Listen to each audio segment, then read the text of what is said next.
Madame, Monsieur, bonjour. Très heureux de vous retrouver sur RTU1. Voici les titres de ce journal. Les festivités marquant le 64e anniversaire de l'indépendance de la Côte d'Ivoire se sont tenues hier à Grand-Bassam sur l'autoroute à péage. Le chef de l'État Alassane Ouattara a assisté au défilé civil et militaire ouvert par la Chine, pays invité d'honneur. Ce défilé a permis de revisiter l'important arsenal militaire de l'armée. Il s'est déroulé sous le regard de plus de 5000 Bassamois et populations du Sud Comoé. La célébration de l'indépendance donne lieu à d'importants souvenirs. Certains se remémorent les premières célébrations. C'est le cas des célèbres chanteuses ivoiriennes Roseba, Adélise et Diane Solo. Aujourd'hui installées en France, elles évoquent avec joie les fêtes de l'indépendance, notamment celles auxquelles elles ont participé en tant qu'artistes. Et cette grosse déception au JO de Paris, les relayeuses ivoiriennes aux 4 x 100 mètres ont été disqualifiées ce matin. Une faute technique entre Muriel Aouré et Gbaï Jessica lors du passage de relais est la cause de cette disqualification. On en parle avant la fin de cette édition. La Côte d'Ivoire s'est réveillée avec beaucoup de fierté ce jeudi 8 août 2024, lendemain de la célébration de l'indépendance. Une commémoration grandeur nature à Grand-Bassam, première capitale du pays. Le chef de l'État Alassane Ouattara a assisté au défilé civil et militaire. Un défilé qui a rehaussé, vous le verrez, la fierté des Ivoiriens. L'on a pu voir une armée équipée d'un important arsenal militaire de dernière génération. Revivons la célébration de ce 7 août 2024 avec Mahama Traoré. 9h55 ce mercredi, le cortège du président de la République franchit la station de péage de l'autoroute de l'Est et marque une halte. Le chef suprême des armées vient recevoir les honneurs militaires. Tout commence par une exécution de l'Abidjanaise.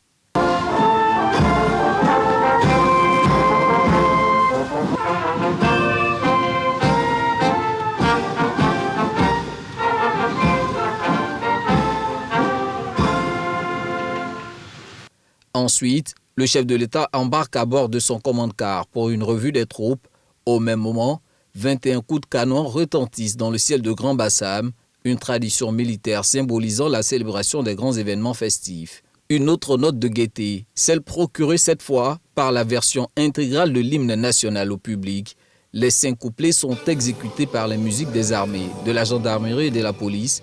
La fin de cette séquence coïncide avec la mise en place des troupes, moment choisi par le commandant des troupes, le général de brigade Jean-Christophe Mouot, pour solliciter l'accord du chef suprême des armées. Monsieur le président de la République, chef suprême des armées, je vous demande maintenant, respectueusement, au nom du général de corps d'armée, chef d'état-major général des armées, l'autorisation d'exécuter le défilé civil et militaire marquant la célébration du 64e anniversaire de l'indépendance de la République de Côte d'Ivoire. À vos ordres, Excellences, Monsieur le Président de la République, chef suprême des armées. Mon général, je vous donne l'autorisation. Autorisation accordée pour le défilé civilo-militaire pédestre et motorisé. Innovation cette année, le défilé est ouvert par les sportifs qui ont représenté avec brio la Côte d'Ivoire lors des compétitions internationales en sport individuel. Symbole incontestable de cette Côte d'Ivoire championne, le trophée de la Coupe d'Afrique des Nations, remporté par les éléphants le 11 février dernier à Abidjan. Suivront les meilleurs élèves de l'année académique écoulée et les écoles d'excellence que compte le pays. Le passage des hommes en tenue est ouvert par la Chine, pays invité d'honneur de cette célébration. Le géant asiatique est bien représenté par un détachement de l'armée populaire de libération, basé à Djibouti. Côté ivoirien, le défilé pédestre est marqué par le passage des élèves issus des écoles de formation des forces armées, de la gendarmerie, de la police et du personnel pénitentiaire. Cette articulation sera ponctuée par l'émouvant passage des forces spéciales.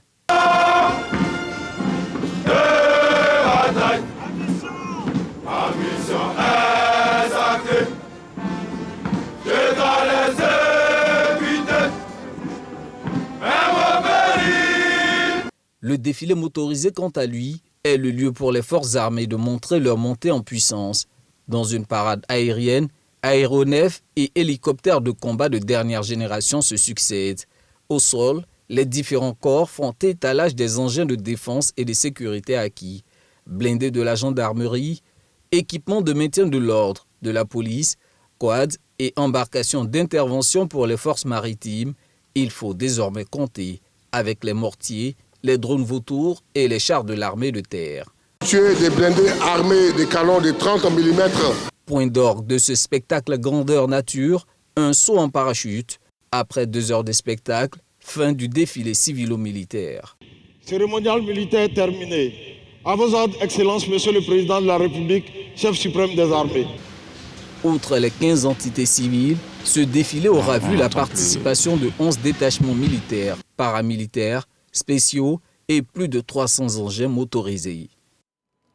Et avant cette cérémonie officielle, les populations bassamoises, elles, avaient déjà commencé les festivités de l'an 64. Dans la soirée du mardi 6 août, le concerto de l'indépendance a réuni des milliers de personnes au stade municipal de Grand Bassam. Des figures illustres de la musique ivoirienne à la nouvelle génération. Tous se sont succédés pour le bonheur de la jeunesse ivoirienne. Le reportage de Khalil Diomandé et Zakaria Traoré.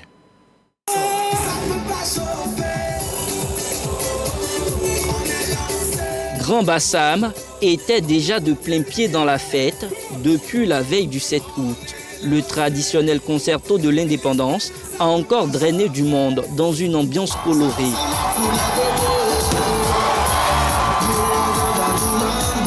Sur la scène dressée au stade municipal de Grand Bassam, se succèdent des artistes issus de divers genres musicaux.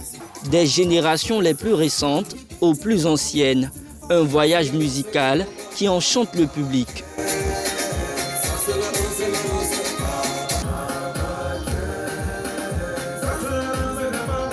L'ambiance est très bonne avec des jolis artistes, des bons artistes. Vous nous représentez, vraiment merci. C'est bien organisé et puis on est content encore. On veut encore deuxième tour. Fadaldé, Serge Beno, Didier Mix, Fior de Bio, le groupe Révolution sont autant d'artistes qui ont tenu à offrir du plaisir à la jeunesse de Grand Bassam.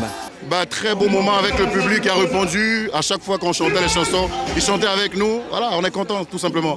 Des populations égayées et des artistes enthousiastes, le pari est donc réussi pour le comité d'organisation. Le mot est sorti. Je suis très très fier. Et vraiment, si ça refait, on va le faire. Vous pouvez ressentir tout au travers de la ville et au-delà même de la région du Sud Komoué, cette chaleur, cette effervescence.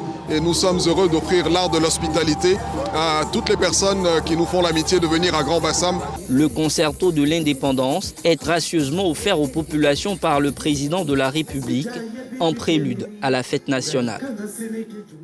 Et quand on évoque l'indépendance de la Côte d'Ivoire, c'est le réveil de beaucoup de souvenirs chez les plus anciens d'entre nous notamment. C'est le cas de Roseba, Adélise et Diane Solo, ces chanteuses qui ont connu le succès dans les années 80. Aujourd'hui installées en France, elles évoquent, vous le verrez, avec beaucoup de nostalgie, les moments de bonheur liés à la fête nationale, des moments qui ont marqué leurs enfances, mais aussi leurs carrières respectives, comme nous le montrent Serge Pakomdidi et Jean-Marc Djadji.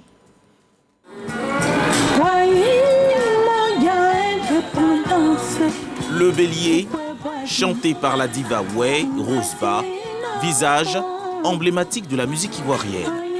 Des remerciements adressés au père de la nation, feu le président Félix Houphouët-Boigny pour l'indépendance. Après avoir vécu plus de 40 ans dans l'Hexagone, la chanteuse séjourne actuellement en Côte d'Ivoire. Un séjour qui coïncide avec la célébration de la 64e année de l'indépendance de la Côte d'Ivoire. C'est une grande joie de rester ici jusqu'à ce qu'arrive la fête de l'indépendance. Je vois les couleurs, les artifices. Adélise, cette autre voix issue du Grand Ouest de la Côte d'Ivoire, réside également en France depuis 1982. De passage en Côte d'Ivoire, la chanteuse est parmi les siens pour la fête de l'indépendance. On a la nostalgie du pays quand on n'est pas là et que tout ça se passe. Quand je viens comme ça, la fête de l'indépendance tombe en même temps que mon séjour, ça me fait plaisir. Diane Solo, cette grande voix de la musique ivoirienne, revient sur des moments forts de la fête de l'indépendance depuis la France où elle est installée depuis 1989. J'ai la nostalgie du pays. J'ai bien aimé la partie où on était invité par Madame Houphouët-Boigny. Cette époque-là aussi nous manque. Diane Solo, Roseba, Adélise, des visages, des compositions qui ont marqué une certaine génération.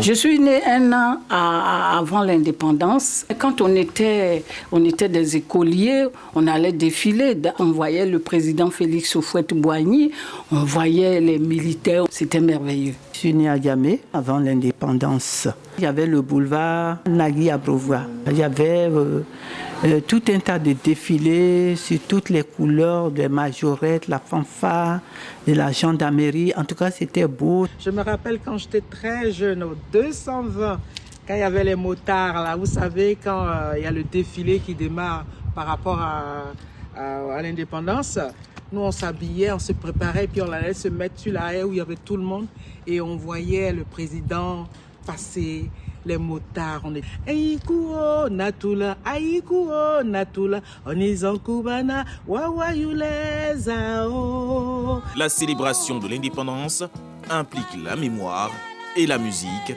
pour sauvegarder les souvenirs. Voilà de quoi renforcer la culture générale des plus jeunes. La ferveur de l'indépendance s'est aussi emparée des populations d'Ara, de Bongouanou, de Mbato et de Yakassé-Feyasé. Dans toutes ces localités, elles sont sorties manifester leur joie autour de l'autorité préfectorale. On fait le tour avec Herman Yamia. Corps préfectoral, autorité administrative, traditionnelle, élus, cadres et population lambda, présents sur la terre principale de Bongouanou pour la célébration du 64e anniversaire de l'indépendance de la Côte d'Ivoire. Dans son adresse, le préfet des régions, préfet du département de Bongouanou, a salué les décisions du président de la République afin d'améliorer le quotidien des Ivoiriens. Au niveau local, Jeannette Okoma a dénoncé l'orpaillage illégal dans la région, les conflits de chefferie et les mauvais résultats scolaires observés cette année. Cette célébration s'est achevée par le défilé des forces de défense et de sécurité présentes à Bongouanou et les différentes forces vives de la région. Honneur aux couleurs nationales, défilé des forces de défense et de sécurité suivi de celui de toutes les couches sociales. Le département d'Ara a rendu hommage à la mère patrie en ce jour anniversaire de célébration des 64 années de souveraineté. Le préfet du département d'Ara, Ano Angoraki Noël, a passé en revue l'actualité nationale et départementale. Il s'est insurgé contre les nombreux accidents de la circulation avec les engins à 2 roues et déploré les récurrents conflits opposant certains chefs de village et la jeunesse. Des remises de diplômes et de bien d'autres présents étaient au menu de la célébration de l'indépendance à Ara. La sous-préfecture de Yakassé-Feyasé a célébré aussi les 64 années d'existence de la Côte d'Ivoire. Le défilé des forces de défense et de sécurité et des différentes couches sociales ont marqué l'événement. Dans son adresse à ses administrés, le sous-préfet de Yakassé-Feyasé, Bamba Chao, a invité les populations de sa circonscription à cultiver la paix, le vivre ensemble, pour permettre à Yakassé-Feyasé de tracer les sillons du développement. Mbato a commémoré les 64 années d'existence de la Côte d'Ivoire, défilé des forces de défense et de sécurité. Les différentes couches sociales, jeunes, femmes, enfants, tous étaient présents pour écouter avec intérêt le message du préfet du département de Mbato. Yokozo Zozoro Firmin a exhorté ses administrés à cultiver la paix et privilégier les intérêts du département. Il a en outre invité la jeunesse à se départir des comportements déviationnistes, notamment la consommation de l'alcool et d'autres stupéfiants. La célébration des 64 années d'existence de la Côte d'Ivoire à Mbato s'est déroulée dans une ambiance bon enfant. Rendons-nous à présent à Yezimala, Aferi, Tienko et Sepengo, où les populations, vous le verrez, n'ont pas caché leur joie à la célébration de l'an 64 de l'indépendance de la Côte d'Ivoire. Reportage. La commémoration du 64e anniversaire de l'indépendance de la Côte d'Ivoire s'est déroulée avec faste dans la sous-préfecture d'Aferi. Cette cérémonie s'est tenue en présence du député, du maire, de l'ancien sous-préfet, des chefs de village et de toutes les forces vives de la localité. Yao Marie-Chantal Atumbré, sous-préfet d'Aferi, a exhorté les populations à la cohésion et au vivre ensemble. Elle a invité les chefs de village à mettre tout en œuvre pour que l'élection présidentielle de 2025 se déroule dans la paix et la tranquillité. Les populations de Yezimala, dans le département de Bondoukou, célèbrent l'an 64 de la Côte d'Ivoire. Après sa prise d'armes et le salut au drapeau, le sous-préfet exhorte les populations à l'union Elle a invité ses administrés à s'inscrire dans la vision du président de la République Alassane Ouattara, qui œuvre au quotidien pour le bien-être des populations. En plus du défilé militaire et civil, des prix sont décernés aux meilleurs artisans de développement de la localité. La veille, un cross et un tour cycliste et un match de football ont marqué ces festivités. Sepengo, dans le département de Bondoukou, au rythme de la fête de l'indépendance. Le sous-préfet Karamoko Kone est revenu sur quelques actions de l'État de Côte d'Ivoire en faveur des populations. La réforme de la politique des logements sociaux pour que soient pris en compte les plus démunis, l'indemnisation de toutes les personnes impactées par les travaux de libération des emprises des voies d'accès au 4e pont. Une prime spéciale a été instituée au bénéfice des retraités. Le défilé a permis de mettre en lumière, le temps de cette célébration, le potentiel culturel, agricole et économique de cette localité. Les cadres et autorités administratives de Tienko, à leur tête le maire Doumbia Yakuba, se sont unis autour du sous-préfet Niamey Assassi Konan pour la commémoration du 7 août. L'État ivoirien a investi massivement dans l'éducation, de la santé, de l'économie, des infrastructures routières, de permettre ainsi à notre nation de prospérer et de se hisser parmi les pays émergents de l'Afrique. C'est dans la liesse populaire que les populations de Tienko ont exprimé leur reconnaissance aux dévanciers qui ont œuvré pour l'indépendance de la Côte d'Ivoire. Ambiance identique à Lomokankro, Djebonoua, Fumbolo et Tafiré. C'est au tour des autorités préfectorales que les populations et les forces de défense de sécurité se sont retrouvées pour le défilé. Le reportage. Sous-préfecture de Lomokankro, sur l'axe Tébissou-Didévi, célébration de l'anniversaire de l'indépendance de la Côte d'Ivoire. Défilé des forces de défense et de sécurité, suivi des corps constitués de la sous-préfecture sous le regard bienveillant de Josiane Adjoua-Nguessan, sous-préfet de la localité. Bien avant le défilé, le discours de Josiane Adjoua-Nguessan, la représentante du président de la République sur place, n'a pas manqué de faire le point des actions de développement. Elle a souhaité voir ses administrés apporter leur part dans la construction d'une nation forte à travers la cohésion et la paix. Fumbolo, dans le département de Dabakala, célèbre le 64e anniversaire de l'indépendance de la Côte d'Ivoire. Le sous-préfet Brahima Diakité, qui avait à ses côtés le maire de la commune, Kélétina Bélé Koulibaly, a salué les actions du président de la République, Alassane Ouattara. Des actions qui ont favorisé le développement de Fumbolo. Après les allocutions, place au défilé civil et les danses traditionnelles qui ont émerveillé les populations de cette localité cosmopolite.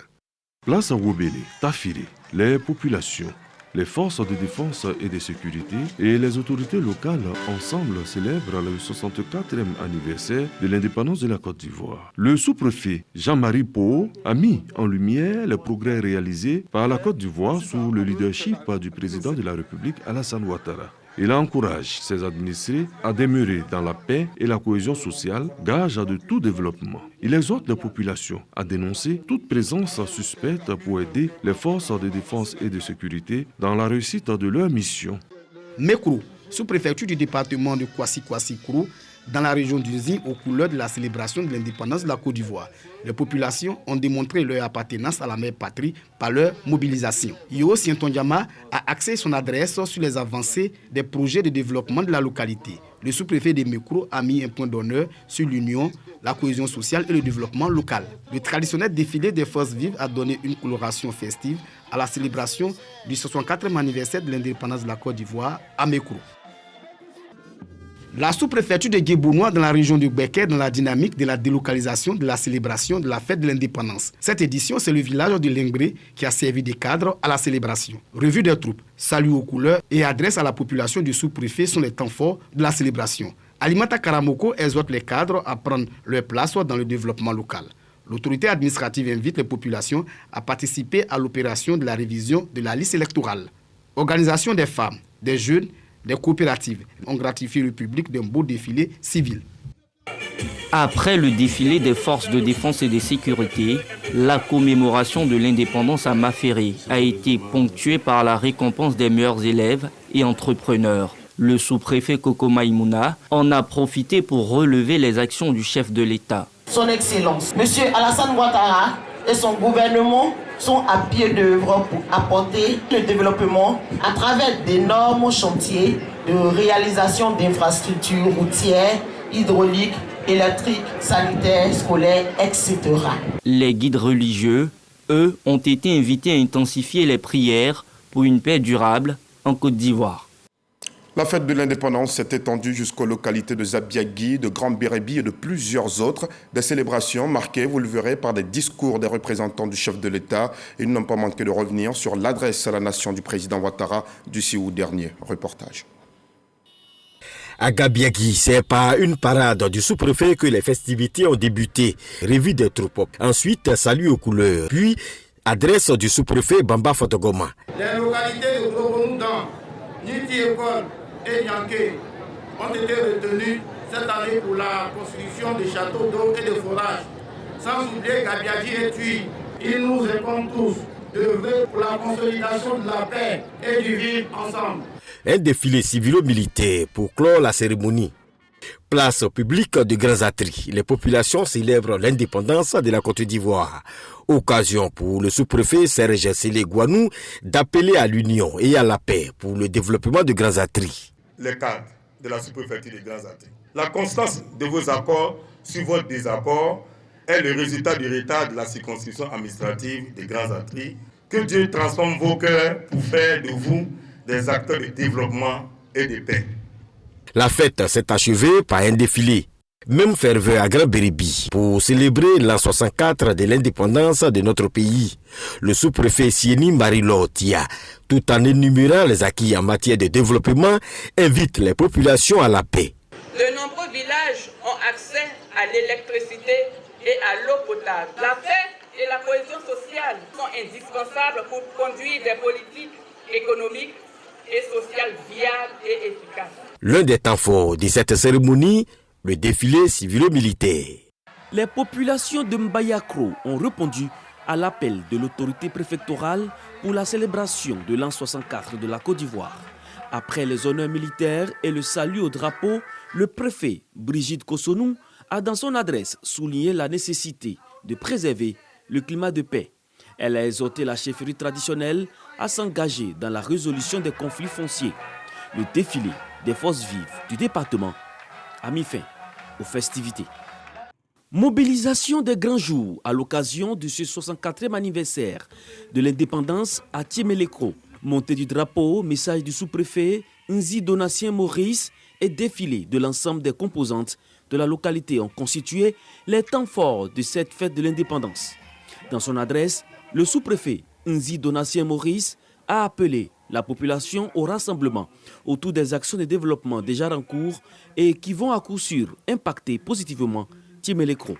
La Côte d'Ivoire se porte bien. Timélécro aussi entend tirer profit de ce mouvement de développement. Parades et danses ont mis fin à cette cérémonie dédiée à l'an 64 de Côte d'Ivoire, indépendante à Timélécro. Rendons-nous à présent dans les localités de Gagoré, Bouyo et Lilio, des localités où les populations n'ont pas caché leur joie de voir la Côte d'Ivoire célébrer 64 années d'indépendance. Reportage. Personne à Bouyo n'a voulu se faire compter le 7 août 2024. Les populations sont sorties comme un seul homme des quartiers, villages et campements pour se retrouver à la place de l'indépendance au quartier Plateau à l'appel du préfet de département, le préfet Boaki Kwame. Dans cette adresse, le préfet a rappelé les défis actuels de la nation et particulièrement ceux du département de Bouyo.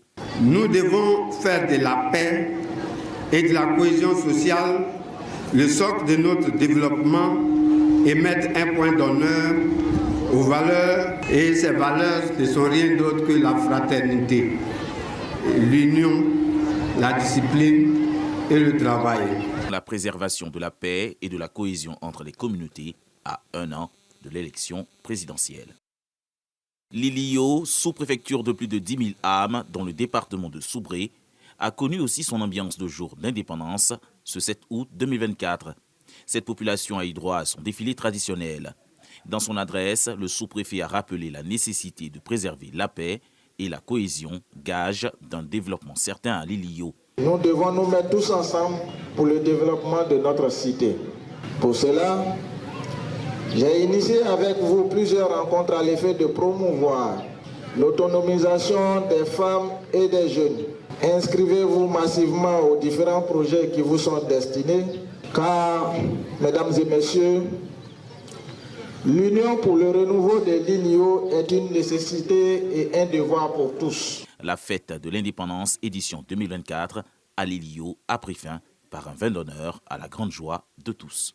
Le 7 août 2024, à Gagoré, dans le département de Lakota, le sous-préfet grade 3, Kassoum Bamba, dans son allocution, a insisté sur le renforcement de la cohésion sociale tout en relevant des acquis concrets réussis par le gouvernement à travers des actions pour le bien-être des populations. Les progrès ont été enregistrés en matière de capital humain, qui est l'un des piliers du plan national de développement PND dans le secteur de la santé, de l'éducation, de l'enseignement technique et la formation professionnelle. Ici également, le traditionnel défilé a été respecté. La Côte d'Ivoire indépendante doit absolument continuer sa marche vers le progrès et elle peut désormais compter sur ses hauts fonctionnaires, conseillers ou encore dirigeants de services publics et parapublics. Après 16 semaines de formation, tenez-vous bien, ce sont dorénavant des experts dans la gestion stratégique et opérationnelle d'un organisme public. La remise des certificats aux 20 nouveaux experts s'est déroulée vendredi 2 août dernier à Abidjan. Les explications de Jean-Michel Kouadio et Mahama Traoré. Du 99e rang au 87e rang sur 180 pays, soit 12 places de gagnées par la Côte d'Ivoire entre 2022 et 2023 dans l'indice de perception de la corruption. Il faut maintenir le cap, mieux améliorer les progrès, d'où ces 16 semaines de formation organisées par l'Université de l'éthique et de la gouvernance des entreprises publiques destinées aux hauts fonctionnaires, conseillers, dirigeants des services publics et parapublics. Nous aspirons à une Côte d'Ivoire plus juste, plus transparente et plus prospère. Et nous croyons fermement que la première université de l'éthique et la gouvernance des services publics jouera un rôle dans cette transformation. La corruption ne peut prospérer que dans l'ombre. En la dévoilant, nous la détruisons. Désormais expert, cette certification donne à ces 20 impétrants les compétences pour analyser et décrypter, entre autres, le système financier et comptable d'un organisme public. Obtenir ce certificat professionnel n'a pas été une tâche facile. Nous avons tous investi énormément de temps, d'efforts et de détermination pour arriver à ce jour grâce à notre dévouement et à notre passion pour ce domaine essentiel. Utilisons les connaissances et les compétences acquises pour innover, pour exceller et pour inspirer ceux qui nous entourent.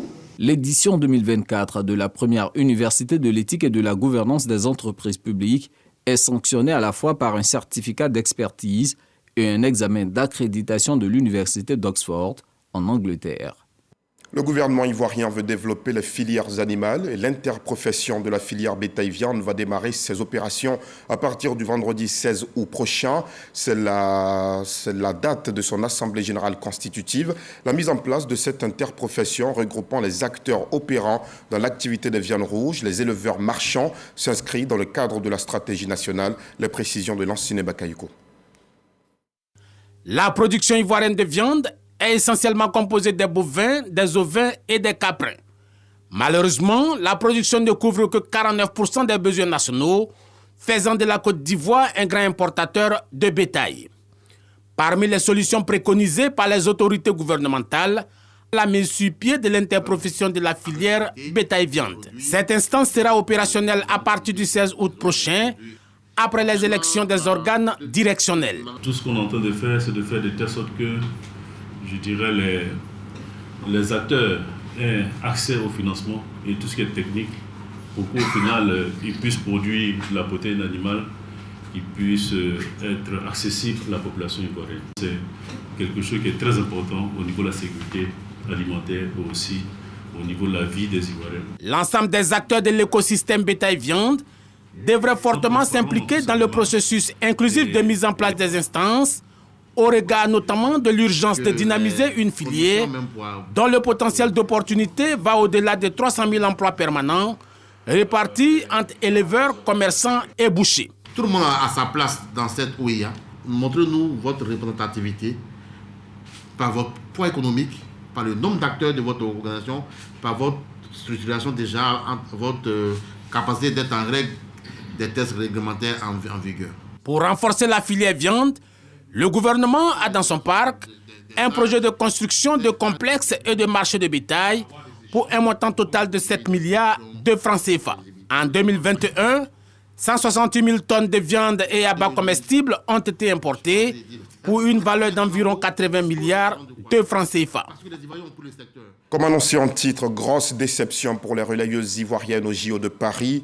Le quatuor ivoirien composé de Muriel Aouré, Jessica Gbaye, Maboundou Kone et Marie-Josée Talou-Smith a été disqualifié pour la finale du relais 4 x 100 mètres dames. La course a eu lieu ce jeudi matin sur la piste du Stade de France. À en croire le jury, les relayeuses ivoiriennes ont été disqualifiées pour un passage de témoins hors zone entre Maboundou Kone et Marie-Josée Talou. Ces sprinteuses ivoiriennes qui rêvaient de faire honneur au pays ont malheureusement fini à la 4e place avec un chrono de 42,64 lors de la première série du relais 4 x 100 mètres féminin. Bien évidemment, nous leur souhaitons beaucoup de courage. Nous sommes au terme de ce journal. Merci aux équipes techniques et de rédaction.